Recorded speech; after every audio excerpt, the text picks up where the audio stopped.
Bueno, hola chicos, ahora vamos a seguir con la segunda parte de la clase y lo que vamos a ver son las técnicas que utilizamos en el laboratorio de biología molecular. Vamos a ver algunas de ellas, algunas generalidades, eh, y bueno, por supuesto no vamos a ver todos los detalles, pero para que ustedes tengan idea de qué se tratan estas técnicas y cuáles son las que más van a escuchar o se van a familiarizar como médicos. Entonces, ¿nosotros qué podemos hacer con estas técnicas? Podemos aislar genes, conocer su secuencia, transferir genes a otras células, que lo vamos a ver, podemos hacer mutaciones y ver a qué corresponden esas mutaciones, qué pasa cuando mutas un gen de una proteína, qué pasa con esa proteína, con su funcionalidad. Esto nos permite, estas técnicas nos permiten identificar nuevas proteínas, diagnosticar enfermedades, obtener a gran escala proteínas de hormonas, entre otras cosas, y algunas las vamos a ir viendo a lo largo de la clase. Entonces, la primera herramienta que utilizamos en el laboratorio de biología molecular son las enzimas de restricción. Perdón. Las enzimas de restricción son unas endonucleasas que provienen de bacterias y lo que hacen es cortar el ADN de doble hebra. Entonces son enzimas muy útiles porque cortan en una secuencia específica de ADN y nos permiten en el laboratorio trabajar con estas enzimas y saber que se va a cortar ese ADN en un sitio específico y poder tener de una gran molécula distintos fragmentos.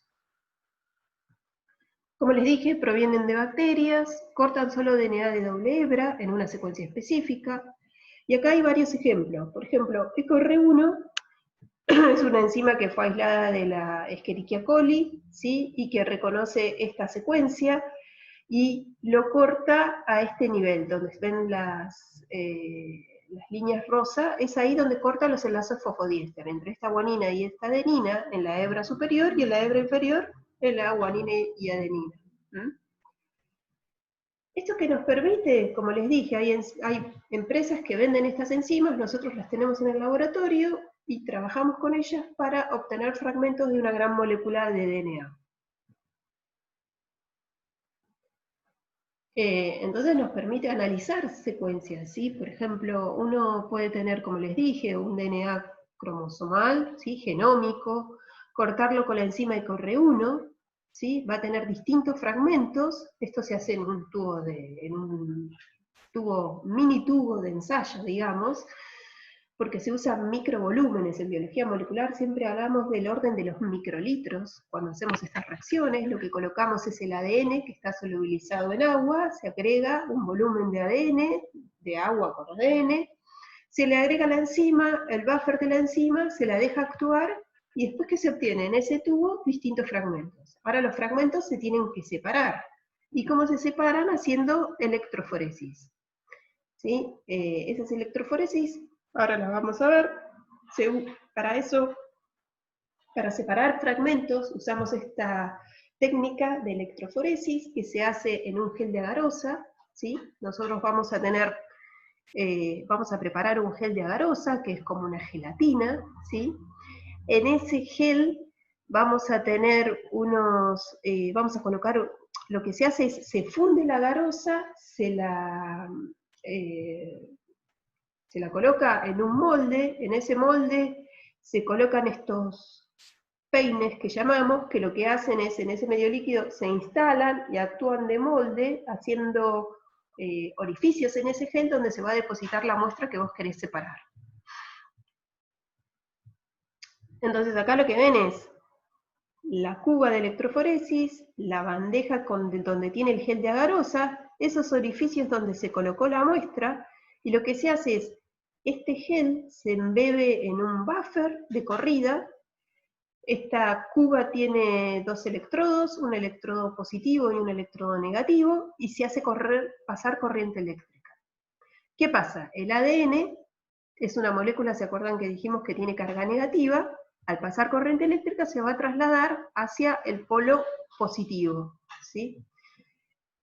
Entonces se va a trasladar en la agarosa, y se va a trasladar a distinta distancia dependiendo del fragmento, del tamaño del fragmento, ¿sí? Los fragmentos más livianos se van a trasladar más dentro de la agarosa, y los más grandes van a quedar, van a poder trasladarse desde el punto de siembra menor distancia. Esto se hace la corrida, y entonces la corrida me va a poder separar los distintos fragmentos, y lo que hacemos nosotros después lo observamos. Este gel, les digo, se tiñe con un colorante que emite fluorescencia cuando se excita la luz ultravioleta, y lo que vemos son distintos, ven, acá lo que ven es, acá está, se sembró la muestra, se corrió, y estas son distintas muestras, distintas calles con distintas muestras, y se ven distintas bandas. Estas son bandas de ADN, de distintos tamaños.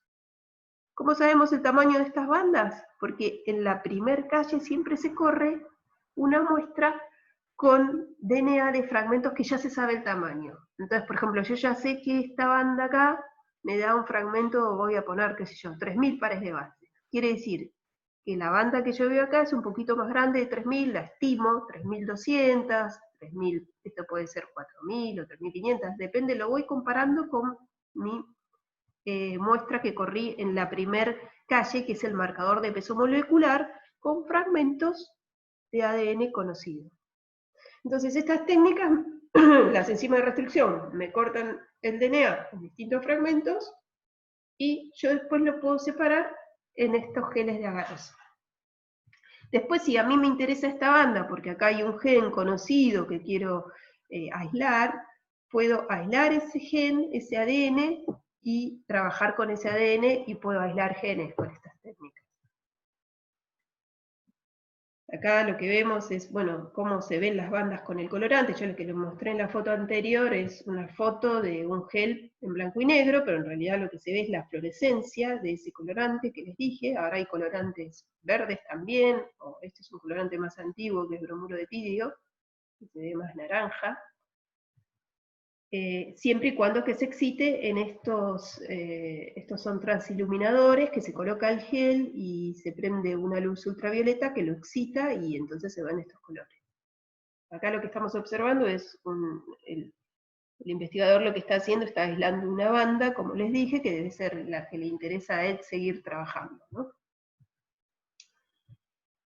Ahora bien, ahora lo que vamos a ver es el principio de una reacción de la cual ustedes van a escuchar hablar mucho, y que ya deben haber escuchado hablar, que es la reacción de PCR, o la reacción en cadena de la polimerasa. Digo que escucharon hablar porque con todo el tema del COVID, y una de las formas de identificar a la gente del COVID, que es el SARS-CoV, el virus, el coronavirus, es utilizar esta técnica de PCR. Entonces, ¿qué permite? La técnica de PCR lo que hace es, en una solución donde hay moléculas de DNA, detectar una secuencia específica. Y para detectarla lo que va a hacer es, se va a dirigir a esa secuencia y la va a amplificar muchísimas veces para que se pueda observar, se pueda ver. Y para eso, lo que hace esta reacción es repetir ciclos de 3 pasos, ¿sí? Y esos ciclos de 3 pasos constituyen en un primer paso, que es de apertura de ese ADN, ¿sí? Lo que vamos a hacer es calentar esa muestra a 94 grados para romper los puentes de hidrógenos para que se abran esas moléculas de ADN. En un segundo paso del ciclo se baja la temperatura hasta una temperatura donde hay unas secuencias que son específicas, que se unen solo a la molécula que yo quiero amplificar, porque son secuencias de ADN de 18 o 20 nucleótidos que solo se aparean con nuestra secuencia que quiero amplificar, y eso se hace a una determinada temperatura. Una vez que se aparearon, se pasa al tercer paso, que es un tercer paso de polimerización a través de una ADN polimerasa. ¿Se acuerdan que la ADN polimerasa lo que va a necesitar es de este primer cebador que le provee el extremo 3', oxidrilo 3', para que pueda adicionar nucleótidos? Entonces, cada ciclo de la PCR va a ser desnaturalización, apareamiento de cebadores y extensión. Para la extensión no se usa la ADN polimerasa de nuestras células, que esa actúa a 37 grados, sino que se usa una polimerasa que actúa a 72 grados. Así que fue aislada de las bacterias termófilas que viven a altas temperaturas y que esa polimerasa es una enzima que soporta altas temperaturas y su optimización, su actividad óptima es a 72 grados. ¿Por qué no se usa la nuestra, la de 37 grados? Porque como estos ciclos en la PCR, ahora vamos a ver, se van a ir repitiendo, estos 3 pasos, si yo bajara esta temperatura a 37 y utilizara nuestra DNA polimerasa, cuando después en el próximo ciclo se procede a la apertura del ADN a 94 grados, lo que hago es desnaturalizar nuestra proteína, nuestra polimerasa, y destruirla. Y entonces va a haber que agregar nueva proteína. Eso era un inconveniente para esta reacción. Entonces lo que se usa es esta polimerasa especial, que actúa a 72 grados y que siempre polimeriza, y no le pasa nada a 94. Y esto, como les dije, se repite 30 ciclos. Al finalizar, lo que tenemos es una amplificación. Si nuestros cebadores encontraron esa secuencia blanco en nuestro ADN inicial, lo que van a hacer es amplificarlo muchísimas veces para que pueda ser detectado. ¿Sí? Esto es un diagrama que muestra lo mismo, el gen de interés, ¿sí? En ese molde, en ese ADN inicial, se aparean los primers, y lo que va pasando en cada ciclo, y todo eso se realiza en un tubo, ¿sí? En un mini tubo, donde se va a colocar el ADN que yo quiero incógnita, donde yo quiero buscar mi secuencia incógnita, los cebadores, ¿qué más necesito? La polimerasa, que va a ser esta TAC polimerasa, y voy a agregar magnesio, que es un cofactor que necesita esa enzima, el buffer, y obvio los nucleótidos que necesito para la síntesis. ¿Sí? Entonces ADN, cebadores o primers, nucleótidos, buffer de la enzima, que es la TAC polimerasa, y todo eso en estos microtubos que se colocan en el termociclador, que es el aparato que lo que hace un termociclador es, tiene un bloque térmico que va cambiando la temperatura, ¿sí? Se lo programa para que haga ciclos de estos 3 pasos y lo repita un número de veces. Entonces, ahora vamos a ver un video. Ya les paso el video. Es un video que les muestra cómo es esta reacción, y la vamos a ir viendo. Entonces, tenemos en el tubo, como les dije, nuestro ADN, ¿sí? Donde yo quiero buscar una molécula blanco, puede ser, por ejemplo, una secuencia de un virus, en todo ese ADN. Y entonces, vamos a suponer que esta secuencia en verde es esa secuencia que yo estoy buscando. Lo primero que vamos a hacer, ¿qué es? Producir la apertura de esa doble hebra, y eso lo vamos a hacer calentando a 95 grados, o 94 es lo mismo. ¿Sí? Se produce la ruptura de los puentes de hidrógenos y se abre la doble hebra. Ese es el primer paso del primer ciclo. Segundo paso, se baja la temperatura y se aparean los primers, ¿sí? Y esos primers son necesarios porque proveen los oxidrilos en 3' para que pueda sintetizar en el tercer paso la TAC polimerasa, con estos son los nucleótidos, va a agregar de acuerdo al molde, ¿sí? Va a empezar a sintetizar a 72 grados. Ese sería el primer ciclo, ¿sí? Y sintetiza, y sintetiza más allá de mi target, el tiempo que yo le dé. Cuando termina ese paso, terminó el primer ciclo, ¿sí? ¿Cuántas moléculas voy a tener al final del primer ciclo? Fíjense. Lo que va a pasar, ¿sí? Voy a tener estas moléculas. Segundo ciclo, se separan en el primer paso, de vuelta se repite, 95 grados, se aparean los primers, Fíjense, se van a parear ahora todas esas moléculas y después se va a pasar al paso de 72 grados para la síntesis, ¿sí?, del ADN. Siempre se dirige la síntesis hacia la molécula blanco, ¿sí? Por ahora tenemos 4 moléculas de distintas longitudes al final del segundo ciclo. Ahora fijémonos cuando tercer ciclo, hago todos los 3 pasos, ¿sí? De nuevo se repite.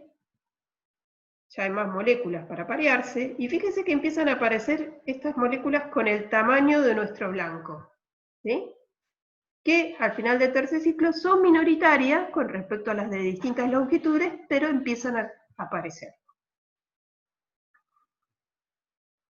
Entonces, fíjense, eso es lo que tenemos al final del tercer ciclo.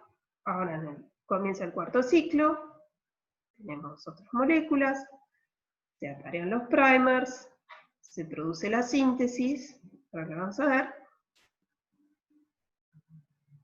y ahora empiezan a aparecer más moléculas blancos con respecto, sí, ahora tenemos igual cantidad de moléculas de distintas longitudes y moléculas blancos, ¿sí?, que tienen nuestra secuencia, que nosotros dijimos que podía ser la secuencia de un virus. Fíjese lo que pasa en el quinto ciclo, ¿sí?, 60 grados, todo esto se realiza en el termociclador, va cambiando la temperatura, 72, se extiende el ADN, se sintetiza, y fíjense que ahora ya empiezan a aparecer muchas más moléculas blancos que moléculas de distintas longitudes. Estos ciclos se repiten, ¿sí?, y más o menos se repiten 30 veces, y fíjense el resultado después de esos 30 ciclos. Tenemos 1 billón de moléculas blanco y muy pocas de distintas longitudes. ¿Sí? Este es el resultado de la PCR. Se amplificó muchísimas veces nuestra secuencia de blanco. Y ahora la podemos detectar, ¿sí? Ahora vamos a cambiar de pantalla. Vamos a volver a nuestro Power. Ahí está. Miren, perdón. Acá estábamos. Y lo que obtuvimos, ¿sí?, toda esa reacción ocurre en un tubo. Ahora yo la tengo que visualizar. ¿De qué manera la puedo visualizar?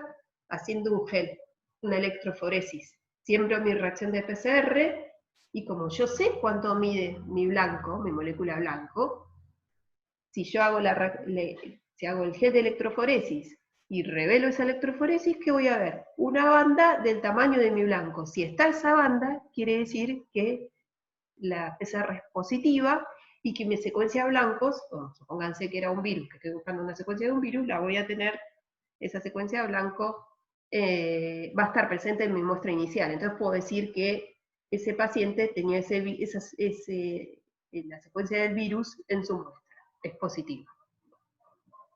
Ahora hay variantes de la PCR, ¿sí? Una de las variantes es la RT-PCR. ¿Qué es la RT-PCR? Son 2 reacciones, ¿sí? La primera reacción es una transcripción reversa y la segunda es una PCR. Se parte ahora, en vez de partir de ADN, partimos de ARN, ¿sí? RNA. Ahora, nosotros no podemos hacer directamente la reacción sobre nuestro RNA, sino que necesitamos de una enzima que se llama transcriptasa reversa, que lo que hace es lo opuesto de una transcripción, de lo que hace la ARN polimerasa. La transcriptasa reversa hace que una molécula de RNA, a partir de un cebador, toma ese cebador y la pasa a DNA. Este DNA, como es una copia del mensajero, se llama DNA copia. Cuando ustedes vean DNA copia, es un DNA que fue copiado de un mensajero a través de una transcripción reversa. Una vez que tenemos el DNA, hacemos la PCR. Y fíjense, acá tenemos un ejemplo de una muestra, se extrae el ARN, se tiene el ARN, ¿sí?, de esa muestra, Se hace la transcripción reversa para tener el DNA y después se hace una PCR y se detecta. ¿Y esto para qué puede usarse? Se puede usar para detectar la secuencia de un virus de RNA. Tenemos un virus que ahora no es de ADN. Vieron que hay virus que tienen ácidos nucleicos que son de ADN, otros de ARN. Si tenemos un virus que es de ARN, y el coronavirus es un virus de ARN, lo primero que tenemos que hacer es extraer de esa muestra el ARN. Voy a tener todo el ARN, ¿sí? El del virus y el de las células, donde está ese virus. Después se transcribe, se hace una retrotranscripción y voy a tener la doble cadena de ADN ahora, pero de todo ese RNA, donde posiblemente si mi muestra es positiva para ese virus, también va a tener la del virus. Y después hay que hacer una PCR. ¿Y la PCR ahora cómo la vamos a hacer? La vamos a hacer dirigida a las secuencias del virus. O sea, vamos a tener cebadores que se van a parear solo con las secuencias del virus. Y eso es lo que se va a amplificar.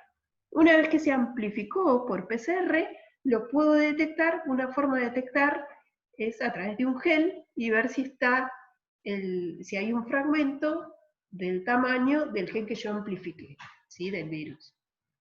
Y eso también se puede hacer para detectar virus, también se puede hacer para ver si se expresa un gen. Si se expresa un gen, yo no puedo analizar el ADN, yo tengo que analizar, por ejemplo, si se expresa un gen, ¿qué quiere decir? Que el gen se transcribió, o sea que está un mensajero en esa célula. Entonces yo tomo las células, aíslo el ARN, tengo todo lo que se expresa. Si quiero saber si se expresa un virus particular, lo que hago es diseñar cebadores que solo se apareen al gen que yo quiero estudiar. Y si esa PCR es positiva, yo lo que puedo decir que en esa célula, en ese momento, se está expresando ese gen que yo quiero estudiar. Ahora, a ver, muchas veces vamos a usar hibridización en nuestras técnicas. La hibridización es cuando se forma una doble hélice entre dos hebras complementarias. ¿Sí? ¿Y para qué sirven estas técnicas de hibridización? Nos permiten detectar secuencias. ¿Sí? Por ejemplo, yo tengo una molécula de DNA donde quiero saber si hay una secuencia específica que quiero estudiar. Lo que hago es esa molécula de DNA la coloco en un soporte, que puede ser una membrana de nitrocelulosa, y la pongo en contacto con una secuencia de DNA de 20, 30 pares de nucleótidos, que se llama sonda, la vamos a llamar sonda, que puede estar marcada con radioactividad o con un fluoróforo que emite fluorescencia, y lo que hago es ponerlo en contacto con ese soporte, y si esa sonda encuentra complementariedad, ¿qué va a pasar? Se va a pegar. Y si se pega, ¿sí? Eso ocurre a una determinada temperatura que se calcula, que no vale la pena ahora explicar cómo se calcula esa temperatura, pero si se pega, yo puedo visualizar y voy a ver fluorescencia, voy a ver radioactividad, que me van a indicar que en ese ADN inicial con el que yo empecé a trabajar, está presente esa secuencia que es codificada por la sonda. ¿Sí? Entonces así hay distintas técnicas que las vamos a ver muy por arriba, que una es el Southern blot, que parte de ADN, se corta con enzimas de restricción, se separan en un gel de agarosa esos fragmentos, y queremos saber si uno de estos fragmentos corresponde a una secuencia determinada. Entonces lo que se hace es, ese DNA que está en el gel de agarosa, ¿sí? Se lo transfiere a través de un proceso especial que se llama blotting, se lo transfiere a una membrana de nitrocelulosa. Acá vemos todos los fragmentos, pero no sabemos si esos corresponden a la secuencia que estamos buscando. Y ahí sí hibridizamos, hacemos la hibridización con la sonda marcada, y lo que vamos a ver es si vemos después, por ejemplo, acá se usó una sonda marcada con radioactividad, entonces se hace una autorradiografía, se ve una banda positiva, radioactiva, y podemos saber, usando esta técnica, podemos saber qué tamaño tiene esa banda, dónde se ubicó, ¿sí? Cuántas veces está presente, si hay distintas bandas, distintos fragmentos, etc. Hay variantes que en vez de usar DNA, usamos RNA, ¿sí? No tenemos que cortar porque el RNA son moléculas pequeñas, cortas, ya se pueden correr directamente en un gel de agarosa, y se hibridiza con una sonda, y yo puedo buscar, por ejemplo, quiero saber si se expresa un determinado gen, hago una sonda que corresponda a la secuencia de ese gen, y la hibridizo, ¿sí? Con nuestra membrana de nitrocelulosa que tiene los fragmentos separados, y puedo ver si me da positivo, puedo saber que en esa célula que yo aislé ese RNA, se expresa ese gen. Es otra forma de estudiar expresión. Y también esto se puede hacer con Western blot. Entonces ahora lo que vamos a correr en un gel, y va a ser un gel especial para proteínas, se corren proteínas, ¿sí? Por ejemplo, podemos correr una muestra de suero con distintas proteínas, y después en vez de hibridizar con ADN, podemos hacer una reacción de unión con un anticuerpo, ¿sí? Que reconozca esas proteínas. Ese anticuerpo puede estar marcado con fluorescencia, y después visualizar fluorescencia y ver si está o no presente en ese suero esa determinada proteína. Por ejemplo, pueden ser proteínas virales, que se pueden estudiar con esta técnica de Western blot. Acá vemos un ejemplo de, varios ejemplos de hibridización. También se puede hacer hibridización fíjense, acá lo que tenemos es un núcleo que está en interfase, donde se acuerdan que en la interfase, en alguna fase del ciclo celular, que puede estar G1, por ejemplo, lo que vemos es que está la cromatina y la heterocromatina, pero no están como cromosomas, y yo lo que puedo hacer es ese núcleo, ese ADN nuclear, lo puedo colocar en un soporte, desnaturalizar, y colocarle sondas que se peguen a distintos cromosomas, ¿sí? A distintos.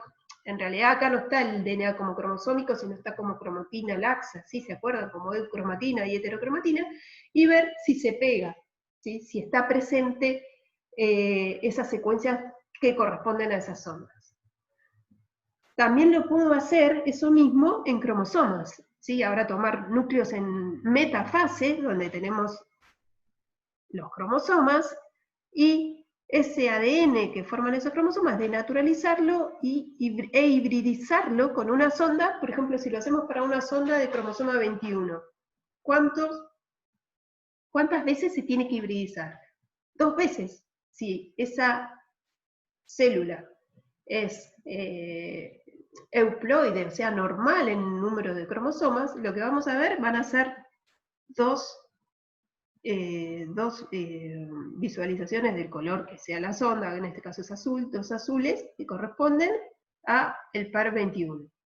Acá podemos hacer lo mismo en un núcleo en interfase, lo vamos a ver, pero no con esta forma de cromosomas. Acá tenemos más información, porque podemos saber si esta estructura bien es la estructura de cromosoma 21, ¿sí? Tenemos más información visual. Esto sería un cariotipo sumado a una hibridización con una sonda para un cromosoma. Bueno, y ahora vamos a ver que también podemos hacer, y ustedes lo van a ver como médicos, van a usar fármacos que son fármacos recombinantes. ¿Y qué es esto?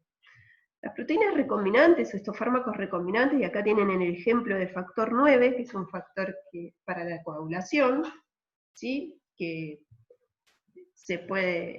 hay fármacos, se vende el factor 9 recombinante. ¿Y cómo se hace esa proteína recombinante? Lo que se hizo fue aislar del genoma el gen que codifica para el factor 9, ¿sí? Eso se clonó, se colocó en una molécula que se llama plásmido, que se inserta en bacterias o en células, ¿sí? Que sirve esa molécula circular que se forma entre el plásmido y el gen del factor 9, ¿sí? Esa molécula circular se transfiere a la célula eucariota, o se puede hacer también en bacterias. Inicialmente se hacía en bacterias, ahora también se hace en células eucariotas. Se introduce, después se hace crecer esas bacterias o esas células que tienen el DNA también del factor 9, esas bacterias o células empiezan a producir factor 9, se purifica el factor 9 y se tiene la proteína recombinante. ¿Sí? Un fármaco recombinante es un fármaco que se hace por estas técnicas de biología molecular. Como les dije, hay distintos sistemas de expresión donde se expresa esa proteína, donde se produce, que pueden ser bacterias, o células eucariotas, o levaduras, ¿sí? Y acá tienen un montón de ejemplos de proteínas recombinantes que están en el mercado y que se utilizan, ¿sí? Hormonas, hay un montón de hormonas recombinantes. Son caras, pero Pero como ven, hay un montón de estos fármacos. Vamos a ver algo de clonado de animales, y para eso nos tenemos que remontar a Dolly. Dolly era una oveja, la primera oveja que se clonó, ¿sí? ¿Y cómo se hizo Dolly? ¿Cómo se generó Dolly? Lo que se hizo se tomó una célula de la glándula mamaria de una determinada oveja, de una oveja tipo Dorset, ¿sí? Se llamaba, se le tomó la glándula mamaria, una célula de la glándula mamaria, que es una célula diploide, que tiene un núcleo diploide, ¿sí? Y lo que se hizo fue extraer el núcleo de esa célula diploide y transferirlo a un óvulo, ¿sí? De otra oveja, ¿sí? De otro tipo, ¿sí? Con otro fenotipo, como ven, al cual se le extrajo a ese óvulo, se le extrajo el DNA y lo que se hizo fue, a esta célula no es que se le extrajo el núcleo, sino que se la fusionó a ese ovocito que no tenía núcleo, ¿sí? Para que dé una nueva célula que ahora va a tener todo el citoplasma del ovocito, pero la información genética va a ser de esta célula original, de la primera oveja. Esa fusión que se produce entre las dos células hace que se forme un cigoto que empieza a dividirse por mitosis, se transfiere ese embrión a una célula del fenotipo distinto a la original, a la que aportó, el material genético, y después nace una oveja que va a ser genéticamente igual a ¿quién? A la original, a la que lo donó el material genético. Esto es así como se clonó Dolly, pero no es tan sencillo como parece, falla un montón de veces la fusión, la generación de embriones, los embriones probaron 152 veces para obtener a Dolly, o sea, es algo que no, además Dolly, o sea, es un mecanismo totalmente ineficaz y que no se puede usar para clonar humanos, y otra cosa es que Dolly murió joven, ¿sí? Porque tenía un DNA ya con edad, añejo, ¿sí? Porque provenía no de una gameta, sino de una célula mamaria. Ya había sufrido mitosis y tenía cuando se analizaba el DNA de las células de la oveja Dolly, lo que se veía que era un DNA mucho más antiguo que no se correspondía a la edad cronológica que tenía Dolly, por ciertas características que, bueno, ahora no vienen al caso nombrarlas. Pero bueno, fue posible clonar y ahora hay vacas clonadas, hay caballos clonados, sí, hasta perros se pueden clonar, pero no humanos. Ese sería el clonado de todo el individuo. Ahora lo que podemos hacer es lo que se llama clonado terapéutico, que es generar células, ¿sí? Que puedan ser compatibles con un individuo, ¿sí? Y esto se hace de la siguiente manera. Lo que se hace es lo que vamos a hacer ahora es generar un embrión, ¿sí? De la misma manera que se hizo Dolly, ahora generar un embrión, pero con DNA que sea, que el DNA que forme las células de ese embrión provengan de la persona a la cual yo le quiero generar tejido para transferírselo. A ver si lo podemos visualizar.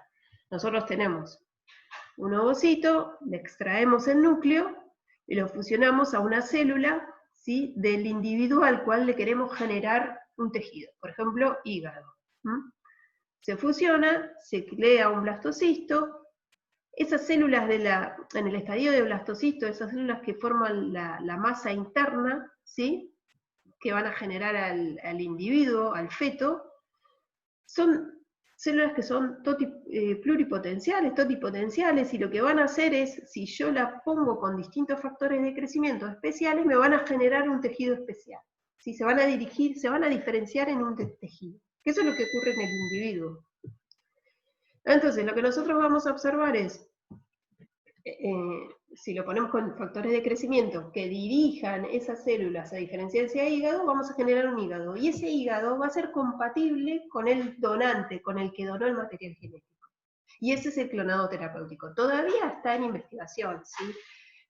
Se usan algunas aplicaciones, pero son muy pocas porque todavía no se sabe bien cómo diferenciar esas células a distintos tejidos, no se ha perfeccionado tanto.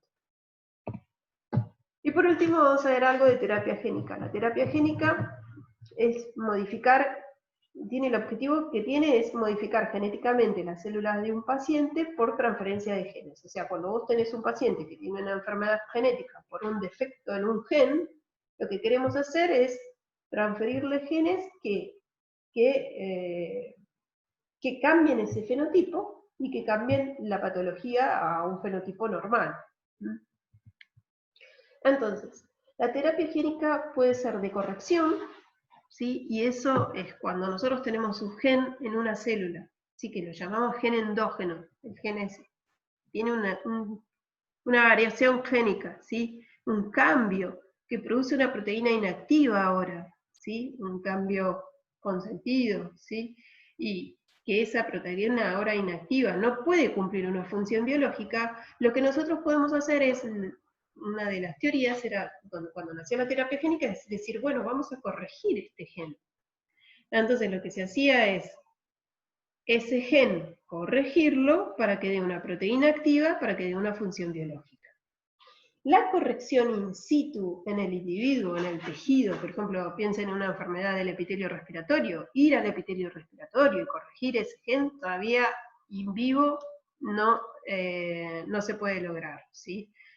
Entonces, lo que se desarrolló fue la terapia génica de complementación. Es decir, yo tengo la misma situación, tengo un gen endógeno en la célula que está mutado, y ahora lo que hago es proveer una copia, ¿sí? Transferir una copia de ese gen, ¿sí? Que lo vamos a llamar ahora exógeno, porque viene externo a esa célula, a ese núcleo, para que ese gen produzca una proteína activa y restablezca la función biológica, ¿sí? ¿Y cómo vamos a hacer para transferir esos genes? Hay distintas formas para transferencia de genes. Lo que podemos hacer es usar vectores.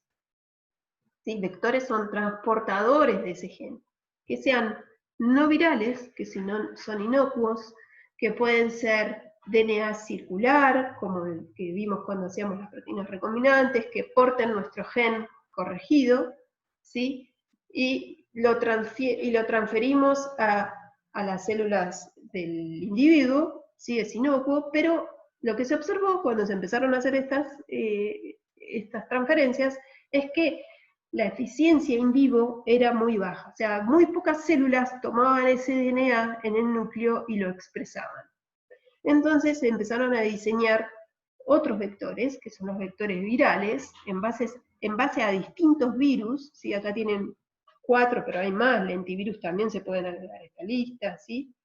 Que lo que hacen es, tenemos adenovirus, retrovirus, ¿sí? Basados en retrovirus, basados en adenoasociados, son distintos tipos de virus, que lo que hace es, en el virus, se coloca el gen, ¿sí? En el DNA de ese virus, o RNA, depende de lo que sea el virus, se coloca ese gen, y el virus, la maquinaria viral, se utiliza para transferir ese gen a la célula blanco, y eso se puede usar in vivo y es más efectivo que los vectores no virales. Lo que se trata de usar en los primeros virus de primera generación que se generaron para terapia génica en los años 90, ¿sí? Se generaron estos virus que eran infectivos pero no replicantes. O sea, lo que se hacía era, en el genoma del virus, reemplazar un gen que el virus necesitaba para replicarse, reemplazarlo por nuestro gen de interés, nuestro gen que queremos corregir, o que queremos llevar a la célula una copia para revertir una patología. Entonces, como ven, nosotros podemos tratar distintos tipos de enfermedades, ¿sí? Acá tienen una lista de enfermedades hereditarias que pueden ser, que han sido candidatas para este tipo de terapia, ¿sí? Y fíjense, si uno lo único que puede hacer es terapia génica de complementación, lo único que puede uno curar son enfermedades genéticas que sean recesivas, ¿sí? Que las enfermedades genéticas recesivas, ustedes saben, para que se manifiesten, los dos alelos tienen que estar mutados, ¿sí? Entonces, no está presente ese gen, y porque está mutado, entonces no está presente esa proteína que codifica ese gen, y tenemos el fenotipo patológico. Ahora, si yo puedo transferir copias, ¿sí?, normales de ese gen a esa célula, voy a poder revertir ese fenotipo. Esto para las enfermedades recesivas. ¿Qué pasa con las enfermedades de tipo autosómicas dominantes? Esas enfermedades, como saben, para que se exprese, solamente con que esté mutado un alelo, ya tenemos la enfermedad. Entonces, por más que ya tiene una copia normal, pero igual está enfermo, porque la enfermedad se da por la presencia de la proteína mutada. Entonces, por más que yo le dé copias nuevas, no lo voy a poder revertir ese fenotipo. ¿Se entiende? Entonces, podemos tratar enfermedades hereditarias recesivas. Podemos tratar cánceres, ¿sí? Células, en cáncer, el objetivo, ¿cuál va a ser? Destruir células tumorales. ¿Sí? Entonces lo que vamos a transferir son genes que ayuden a la destrucción de esas células. Lo más común, les voy a dar un ejemplo, es transferir genes que codifican para proteínas que actúan en el sistema inmune. Son proteínas inmunológicas que lo que hacen es atraer al sistema inmune al tumor y hacer que nuestro mismo sistema inmune destruya a la célula tumoral. Estas son ejemplos de algunas enfermedades que se pueden tratar con terapia génica. ¿Cuáles son los protocolos ya aprobados? Hay protocolos para fibrosis quística, para adenosín-desaminasa, pero es una inmunodeficiencia, ¿sí?, que falta una enzima en linfocitos y que hace que el individuo tenga un sistema inmune totalmente inactivo, ¿sí? Entonces lo que se hace es con un retrovirus se transfiere el gen de la adenosín-desaminasa que falta, usando ese retrovirus se lo transfiere a células madre hematopoyéticas que van a dar origen a distintas líneas celulares, entre ellas a los linfocitos, y van a restaurar, ¿sí?, el sistema inmune en esos individuos, ¿sí? Lo que se hace es extraer la médula ósea del individuo, transferirle el retrovirus a las células madre hematopoyéticas, se lo vuelve al individuo, esa médula ósea se la vuelve al individuo, y empiezan a generarse linfocitos y todos linajes celulares hematopoyéticos con la enzima adenosín-desaminasa, y se mejora el sistema inmune de ese individuo. ¿Sí? Y acá hay otros ejemplos de otros protocolos ya aprobados. Bueno, con esto terminamos. Tenemos un pantallazo de lo que son las técnicas de biología molecular y que se utilizan en el laboratorio, y de las que ustedes van a escuchar hablar, ¿sí?, en su profesión, que es la PCR un montón, porque la van a usar, es una técnica de diagnóstico, ¿sí? Y bueno, yo ahora con esto termino esta parte. Lo que les voy a dejar es un video sobre COVID, ¿sí?, sobre las técnicas moleculares para detectar al SARS-CoV-2, porque ustedes tienen una ABP con este agente, y para que ustedes lo vean y les sea útil ese video para el ABP correspondiente, que es el primer ABP que van a tener en la guía y que van a trabajar, con el que van a trabajar. Y bueno, por supuesto, dejo abierto un foro, me pueden escribir y podemos ver si surgen muchas dudas de estas clases. Podemos hacer un Zoom entre todos para poder hablar de las dudas que tengan y hacer una tipo de consulta. Bueno, nos seguimos viendo. Hasta luego.